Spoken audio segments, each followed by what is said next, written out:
இது ஓரல் பியோட kids brush, electric brush. பட்டனும் இருக்கு, பேட்டரி சிஸ்டம்ஸ் எல்லாமே இதில் தான் கொடுத்துருக்காங்க போல். அண்ட் இது வந்து சார்ஜிங் யூனிட். இப்படி ஃபிக்ஸ் பண்ணிவிட்டு சார்ஜ் போட்டால் போதும். அவ்வளோதான். இப்படி அழகாக வச்சுட்டு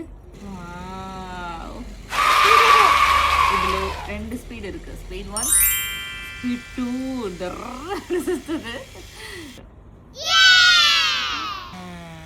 ஆஃப் பண்ணுங்க. எஸ், மல்டிபிள் ஸ்டிக்கர்ஸ் கொடுத்துருக்காங்க. அவங்களுக்கு பிடிச்ச மாதிரி மாற்றி மாற்றி யூஸ் பண்ணிக்கலாம். ஆல்ரெடி உங்களில் நிறைய பேருக்கு இந்த ப்ராடக்ட் பற்றி தெரிஞ்சுக்கலாம். தெரியாதவங்களுக்கு வாங்கணும்னா அந்த ப்ராடக்ட்டை தாராளமாக வாங்கி யூஸ் பண்ணலாம். லிங்க் மட்டும் கமெண்ட் பண்ணுங்கள், நானே உங்களுக்கு டிஎம் பண்ணுறேன். அமேசான் அண்ட் நூனில் அவைலபிள். உங்கள் வீட்லேயும் பல்லு முளைச்சதையே கூட மறந்துட்டு ப்ரஷ் பண்ணாமல் யாராவது சுற்றிட்டு இருந்தாங்கன்னா அந்த குழந்தைங்களுக்கு இது வாங்கி கொடுங்க. இன்ட்ரெஸ்டிங்காக ப்ரஷ் பண்ணுவாங்க.